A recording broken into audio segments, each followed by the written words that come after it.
PodCastle, episode 899 for Tuesday the 8th of July 2025. Broken all my bows and brittle my heart. Written and read by Cat Rambo. Produced by Eric Valdes and selected by guest editor Devon Martin. Rated PG, with content notes for PTSD, suicidal ideation and body horror.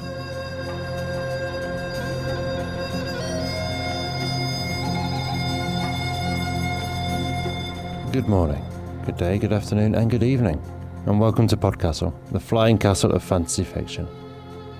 I'm your host, Matt Dovey, and it is my privilege to present another disability pride and magic tale for your consideration.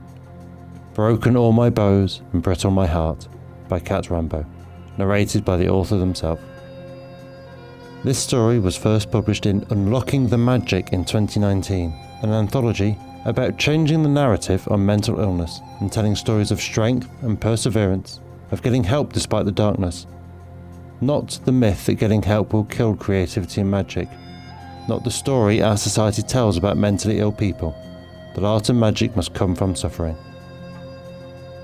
I confess the anthology passed me by at the time, though I perhaps wasn't ready to appreciate it then anyway. My goodness, what a pitch.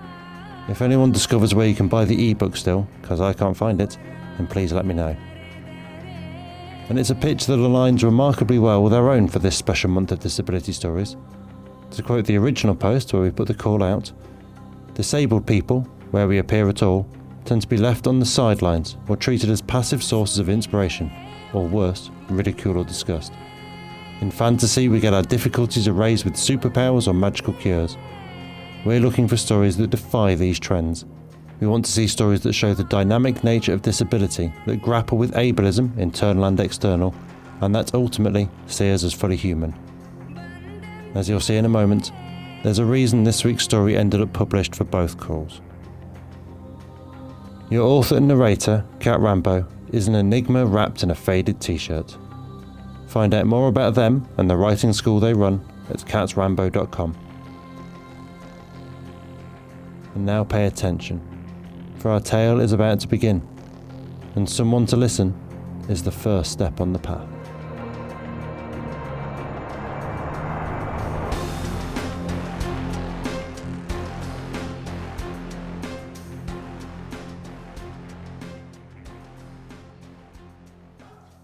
Broken all my bows and brittle my heart by Cat Rambo, read by Cat Rambo. It was a lizard dropping on her face from the ceiling that woke Ambra in a panic.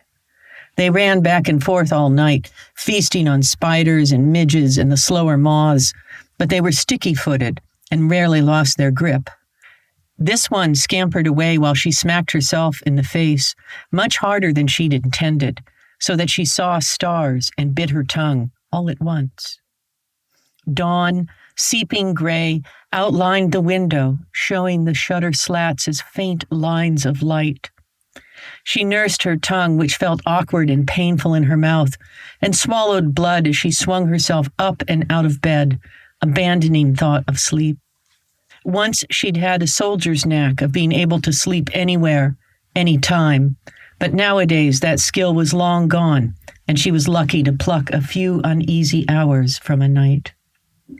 Cold stone struck her feet as she stood, and she fished around under the bed for the knitted socks that served her as slippers, disreputable and threadbare, but warmer than being barefoot. The narrow chamber had only the single window. She moved to it and swung the shutters open, then leaned out onto the wide stone sill. From this vantage point, you could see the hospital's main courtyard, empty now, except for the caged roses set among gravel, and a single servant using a rake to set that gravel into long, undulating lines running north to south. By midday, the gravel would be covered by footprints, and the porch underneath her window, the only spot where the hamper addicts could smoke the licorice-scented weed, would be surrounded by crumpled butts. For now, though, everything was silent and still. Pulling her head back, she shrugged on a robe even more disreputable and went down to look for breakfast. In theory, they were served every morning at the second turning, but old dietary habits died hard, and Ambra was unused to waiting to eat while on campaign. She was not the only one. Most of the patients here were knights or other military, and so the cook kept jars of jerky and field cookies on a counter, and the kettle of water above the kitchen fire was always hot for tea, tended by a sleepy-eyed kitchen minion during even the smallest hours of the night. The kitchen was already awake, though, sliding paddles covered with loaves of bread as well as fancier pastries into the already roaring ovens. The sub-cook frowned into a vat of sour gruel being heated, stirring to break up larger lumps. Ambra poured herself lemon tea, then grabbed a field cookie and took it with her, nibbling at the grainy edge, its flavor more hearty than sweet. Outside in the garden, she paused to survey her surroundings, eyes narrowed as her head swept across the lumped, flower-laden graves, a few small memorial benches, the field supplying the hospital's vegetable needs, and the hedge maze. She couldn't see into the last, but moved to a bench near its entrance, sitting down with a sigh. "Have you thought about my request?" a voice said beside her elbow. She jumped, startled. "Damn it, Gray, I told you to stop doing that." "I wasn't," the voice began, then paused. "Well, actually, I suppose I was." The owner of the voice popped their head out of the hedge maze. "But I wasn't trying to sneak up on you on purpose. That time I saw you coming and thought I'd give you a moment to sit down." "So you could ambush me." "So you could catch your breath." She ate the rest of the palm-sized cookie in 3 savage bites, not tasting it. But her voice was mild. "As to your request, I don't think I'd be a very good teacher." "All you have to do is go with me," he said. "Sit in on some of the classes, see what the academy is like nowadays. They said you don't even have to take on any formal course, that if you advised a few, that would be plenty." He sat down beside her and eyed her sideways. He lacked a decade or so to her 45 years, but otherwise their faces and builds looked similar enough to be siblings, long-nosed and pale, broad-shouldered but short, with a wrestler's stance that Ambra had always regretted. The Rose Knights in the stories were tall and graceful and towered as they led. She had to fight to be seen in any crowd. "What is it the poet Tezcor says? Broken all my boughs and brittle my heart." He snorted. "Look to a more recent verse. Driel. Sap rises." She shook her head. She set her palms on the stone bench on either side of her and stared forward, ignoring his presence. They sat that way in silence while the sun struggled up over the horizon and adjusted itself to warm the garden beds. Bees hummed and bumbled their way through tangles of nearby roses, planted in waves echoing the courtyard's gravel, and she smelled lemon and flowers and refused to think about anything else.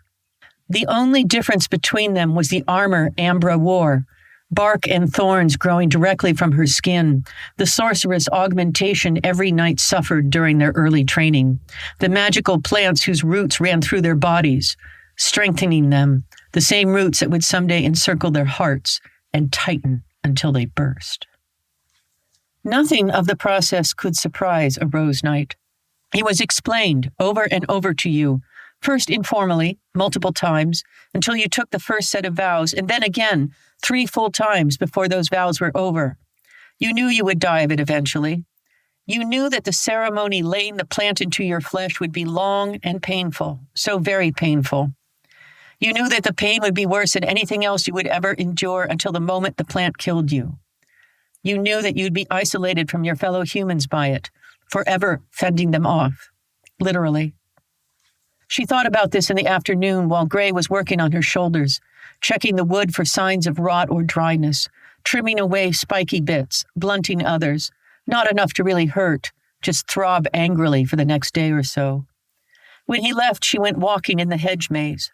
Her shoulders oozed sap and blood, left open to the air so they would clot and coagulate. But the dusk brought white moths, attracted by the sticky moisture, to crawl on her flesh, their long legs twitching at her skin, trying to gain purchase. She grabbed them between dry fingers and crushed each in turn. White wings fluttered down like petals. 3 days passed in this manner.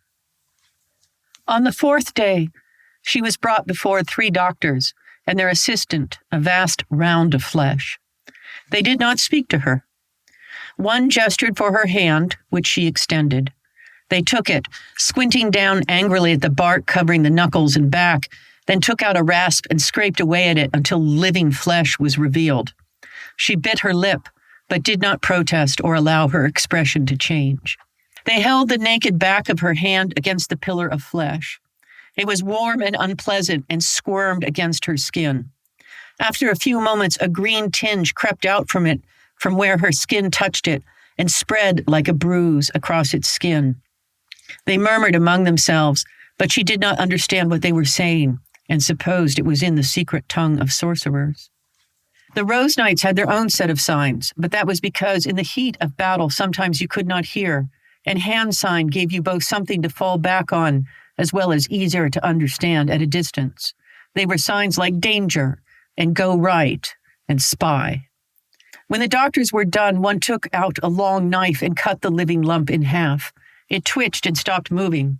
They examined the fleshy interior, which looked like a vast crimson fruit seeded with tiny black particles, and spoke more. Then they motioned at her to go, so she did. The next day, she was called before the administrator of the hospital. "Your body is not broken, it is your mind," he said without preamble. "And spells to fix the mind are far less reliable than those to fix the flesh. It is our advice that you take up some employment to keep yourself occupied while you wait to heal." The baldness of this, of "your mind is broken," took her breath away. She said, "A mind is not a bone or a piece of wood. I think, I speak and feel. When they brought you here, it was because you had almost killed a man who meant you no harm." She was not so sure of that, but he startled me. The administrator leaned forward. "And nowadays, when you are startled, you grow angry. Is that not so?" She dropped her eyes, feeling the room's warmth uncomfortable. He did not wait for her to finish. "You were once a soldier. Now you hesitate." She looked up to see the curl of his lips. "You pause, you panic. You think rather than act. You are no longer suitable to serve in his armies. You are broken." When Gray found her, she was sitting by the well, the little unused one that should have been boarded up long ago and would have been, were there any children around. He said, "I take it the interview did not go well." She looked down into the darkness. She had been dropping pebbles in, listening for the plink, plink, plonk as they bounced off the stone wall and then landed. They need the space for people they can cure. "It is not that you cannot be cured," he told her. "It is that they do not know how to do it." All she did was shrug.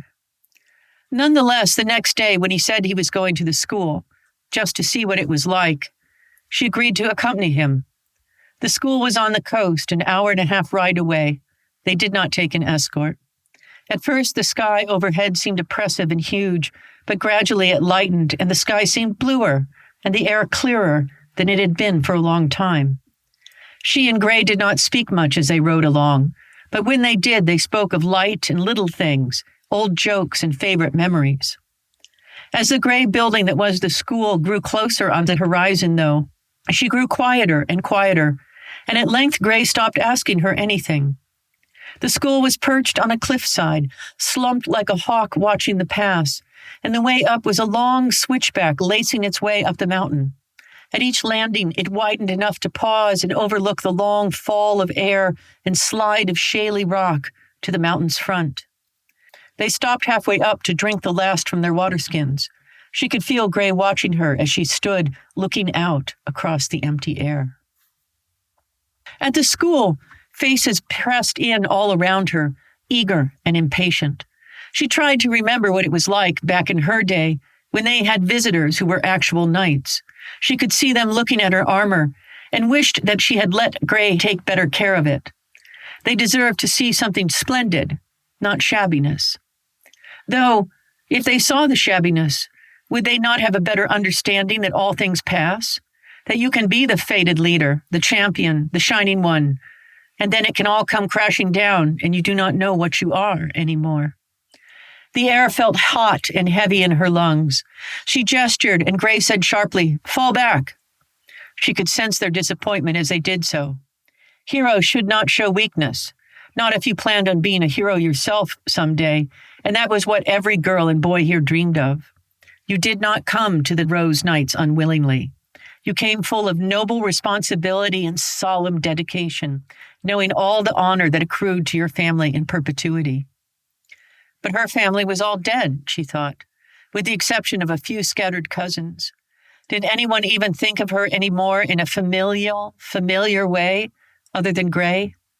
Someone brought her a cup of water and she drank it down in 3 eager gulps and passed it back for more, but they must have misunderstood the gesture, for they took it away and did not bring her more. Soon after that, they took the 2 of them to watch the student drills. She remembered this stone-walled courtyard, the gray granite carved with climbing roses underneath the nets of actual vines and flowers. Everything was carved with flowers and thorns here, and the air always smelled sweet and floral, even in the dead of winter.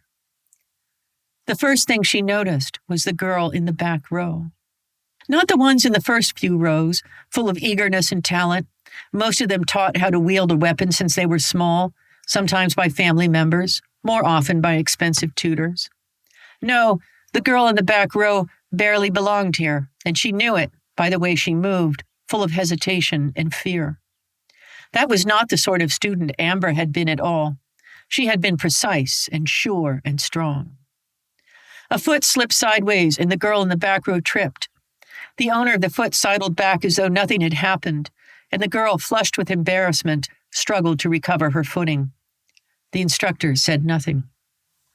Ambra remembered that. The instructors never intervened, unless it looked like someone might come to serious harm. On occasion, not until after that. Every year, at least one student killed themselves, and the others did not have to look at them with pity or thinking I could have done that too. Instead, they banded together and decried them for lack of dedication or diligence or even strength. You had to be strong to be a Rose Knight, strong in body, strong in mind. She had not been the child who tripped. She had been the one doing the tripping, feeling smug, knowing she was the instrument by which the gods weeded out the unworthy. This was all part of being a knight, and always had been. Rumors had said that they would get their companion, the person who would tend them and be their squire all of their days, till one or the other died early in the school. But she had not met Gray until she was already a knight, and by then she had learned that was how such things were usually done. There was no point in pairing a potential knight who might just as likely wash out. When they were tried and proven, then the pairing could take place. So it had. She had been ushered in to see a diffident young man.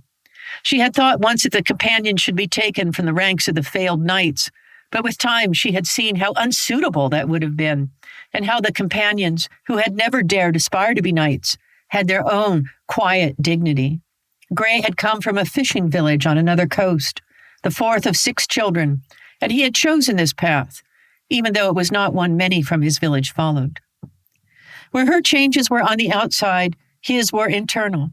He had been given saps and liqueurs that became part of him, making him better able to work with her, and at the same time removing certain parts of his personality. Sex drive was a major part of that, despite all the legends of knights and companions falling into love. That simply didn't happen. Not that any knight could take someone in their arms without the risk of hurting them. A scratch from a thorn could prove perilous. Only knights and their companions were immune to the venom, and that was another process, almost as painful as the plant inlays themselves. So, Gray, companion for a decade now, helping her fight for the Rose Kingdom. And after the battle that had broken her mind, what now? He was trying to get her to teach. The Rose broke and came forward, eager with questions for her. She looked at the children and saw only blood and broken bones, and the desperate, bubbling flesh that was the aftermath of a sorceress attack. Bile rushed into her mouth so quickly she had to clench her teeth to keep from vomiting. She could not stay here and faint, but the room was pressing in. Startled faces turned to her as she shoved her way out, but she ignored them, running out into the courtyard, seeking shelter. She had been at this school for a decade. She knew the hiding places. She sought out the most secret, atop the only mausoleum in the tiny cemetery adjoining the kitchen gardens, but found it already occupied by the girl she'd noticed earlier, curled up against the brickwork, crying. As Ambra pulled herself over the stone edge, the girl looked up, startled, face glistening with snot and tears. "Oh!" She scrambled to her feet. "Sit down," Ambra said, and added in explanation, "I'm hiding too." "You shouldn't need to hide." The girl slid back down, still looking at Ambra as though she were a book of promised answers to long-held questions. "People," Ambra said and shrugged. The girl looked uncertainly at her, as though not quite believing her ears. "But you're a knight," she said. "How can you be afraid of people?" How could Ambra answer that? She could say it was not that she was frightened of people precisely, but that they wore at her, demanded things of her that she could not deliver, or that she was afraid of her own reaction to people, because when she was frightened, it was as if her body were not her own, as though it were not the instrument that had served her better than any sword or lance, as though what she had once feared had taken place, and she was entirely something else. Instead, she said, "Sometimes you need quiet." The girl nodded. They listened to the sounds of the school, people rushing out. Ambra had been missed. She suspected the girl had not. From here, you could see out across the valley, and the thin bootlace that was the road, running in and out of thickets and copses of trees. 3 hawks hovered over a meadow smudge. One dipped and rose, then dipped and rose again against the sky's vast blue bowl, while near them 2 pigeons cooed safely in a small myrtle tree. Sunlight smoldered on the stonework and rustling leaves, sending up a dusty, tenacious smell, and then the breeze shifted and brought them rosemary and lavender from the kitchen garden. When the cries grew too insistent, she went back in and made her apologies and said she would not come to teach there.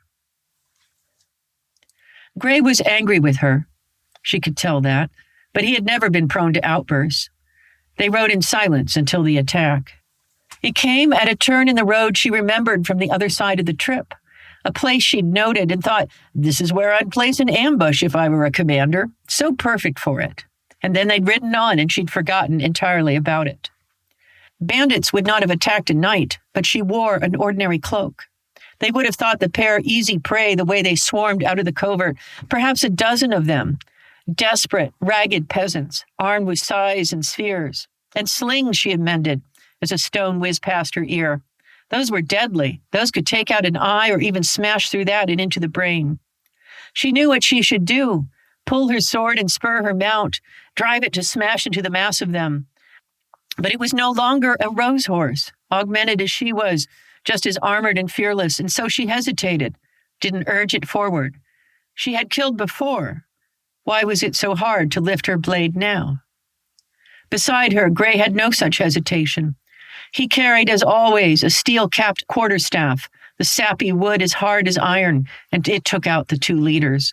The crowd paused for a breath, and that was when she should have acted, but instead she could feel panic taking root, gripping her limbs, holding her locked as they surged over Gray, and it felt almost like a relief when he fell and they dragged her down in turn.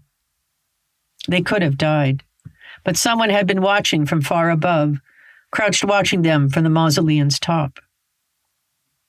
Ambra recovered sooner than Gray did. She always had. She spent 3 days watching beside his bed before he stirred and looked at her. She did not apologize, but she took his hand and squeezed it before calling to the nurses to bring him broth and restoratives. Even with good care, it was another week before they left a second time. This time with a crowd of folk from the school, a holiday's worth of students, chattering, clattering, talking to each other. She did not think she had ever been one of these. They paused on the 3rd landing so a teacher could point out specific landmarks and deliver a brief lecture to the inattentive students. Ambra schooled her face to look as though she were listening, but her attention wandered off the ledge and down the rocky slope. It would be easy to step to the edge and then step again into empty air. The fall would kill anyone, even a rose knight in their living armor. She stared down the distance. Suicides were cowards, and so they'd leave her where she'd fallen. Her roses would grow among the rocks, they always did, but no one would gather them. No one would strip lengths from the boughs to grow new strains, clothe new knights. Oh, how tempting that oblivion, that long sleep among the rocks. And what would that say to the children around her? She shook her head a little at herself. You are thinking like a creature of melodrama and self-importance. And squared her shoulders and turned her attention back to the teacher who was telling them about the battle that had taken place just before the school was established. Gray found them living quarters on an island, near enough to the fishing village there for him to buy supplies, and he built his own bread oven, at first inside the cottage and near killed them with the smoke, and then out in the garden.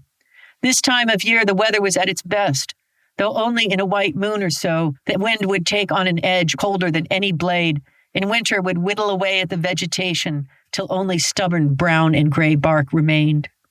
It was not an unpleasant life. Ambra took to going down each morning to watch from a hillside wall and see the ferry boat come in. There were usually a few travelers, merchants or visiting family, once a scholar writing a monograph on the cats of the coastal villages. Ambra invited that one back for tea and slices of Gray's bread, along with pickles and fish baked in herbs. She was not prepared for the slight figure with a very large bundle on its back, who made her way off the ferry and looked uphill as though her gaze were steel and Ambra a lodestone, then nodded and began her way up. When she arrived, Ambra, who'd been thinking about what to say all this time, said simply, "Why?" The girl set her bundle down at her feet, as though relieved to have the chance to breathe. "Why did I leave the school? Or why am I here?" Ambra tilted her head, but did not elaborate. Blushing beneath that inquisitive stare, the girl said, "I want to learn from you. The teachers will train you better in fighting than ever I can." "No, not that. Something else." The girl stopped, swallowed, and went on. "You see, you remember how it was if you were different. My family's poor. I came because a noble owed my mother a favor, and the others, they never let me forget it. I couldn't go home and disappoint her, but I couldn't stay either. So you decided to leave." The girl shook her head. "Not then, or I guess after a fashion. I thought I'd steal numbweed from the dispensary, enough that I could go to sleep and never wake again. It would have been peaceful that way." Ambra swallowed the lump in her own throat. "That would have been a poor choice," she said. "You are so young." The girl met her eyes. "And I didn't, because of you. I watched you both days when you were leaving, and the second time I saw you think about it.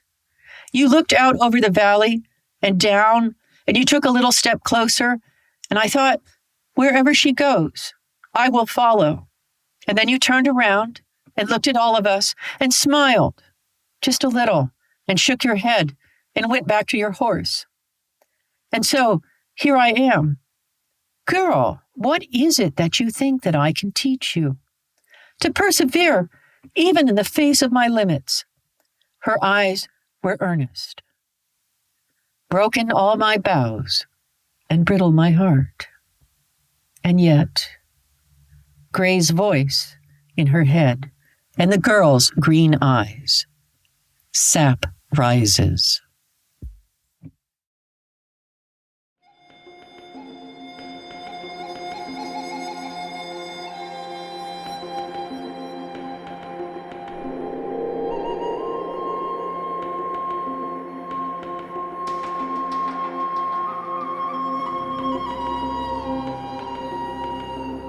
And welcome back.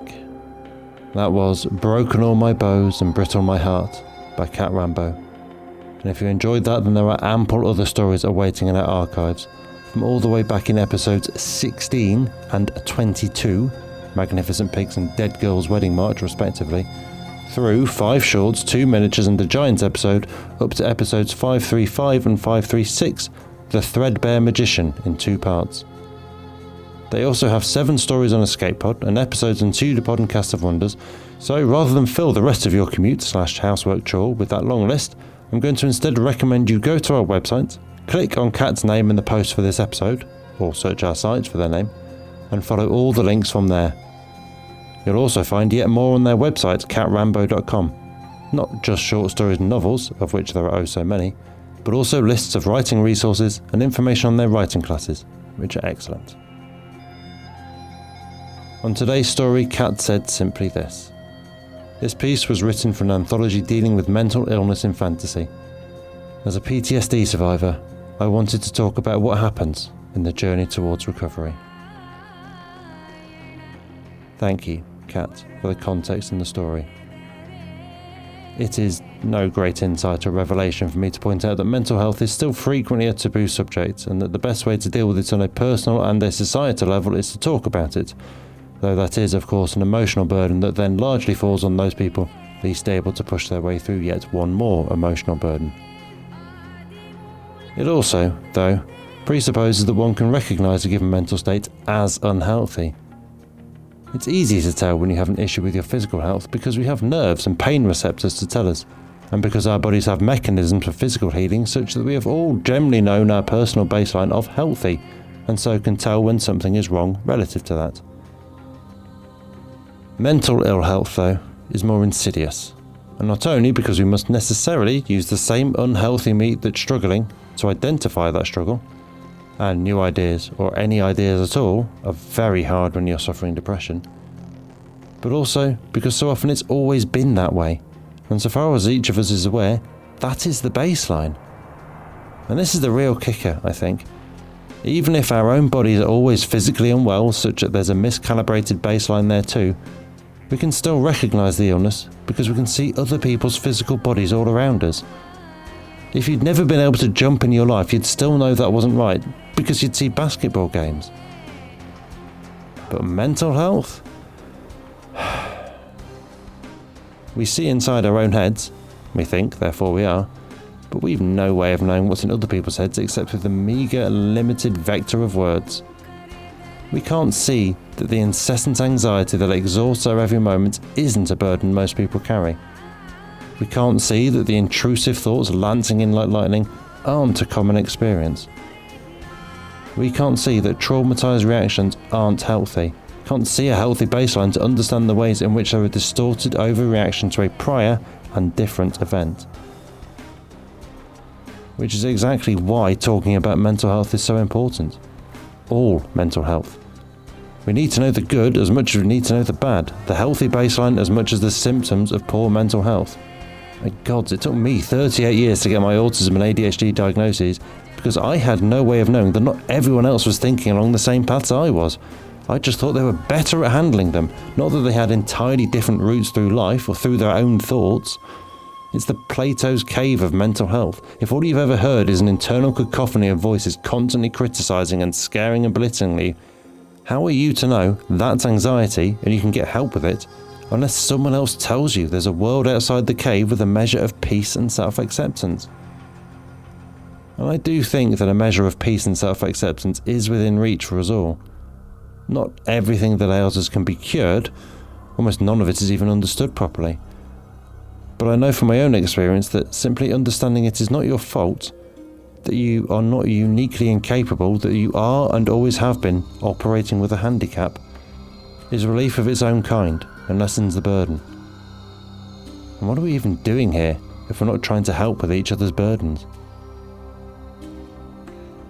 It would be irresponsible of me to end, after that story, without signposting you to where you can get help if you are suffering with suicidal ideation too. You can find a list of suicide prevention helplines for every country on Earth on, of all places, Wikipedia, under the topic List of Suicide Crisis Lines. If you are currently struggling with these thoughts, or with the conviction that the world would be a better place without you, please, I am begging you, know that you are wrong. The world is undoubtedly improved with you in it, that people want and need you more than you can understand right now, and that you can heal from this place. Please look up the numbers for your country and reach out to one of them to talk it through, because talking to each other can get us through anything, and there are people out there who not only can help you, but want to help you. Please give them that chance.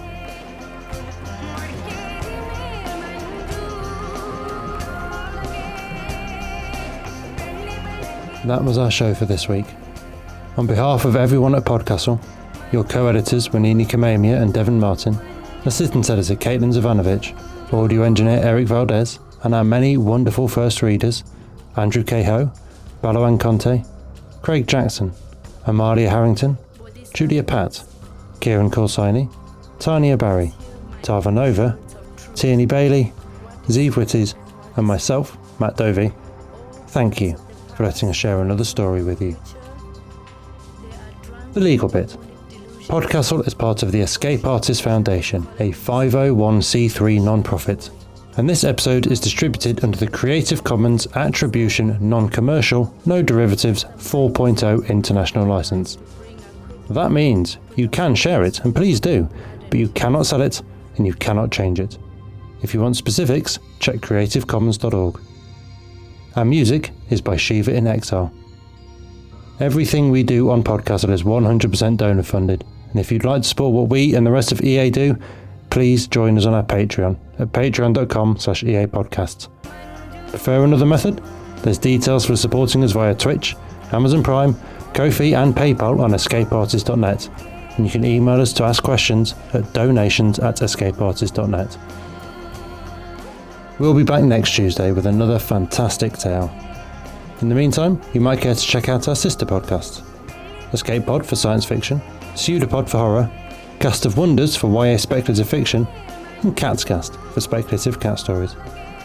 If your heart belongs to us though, we'll see you next week.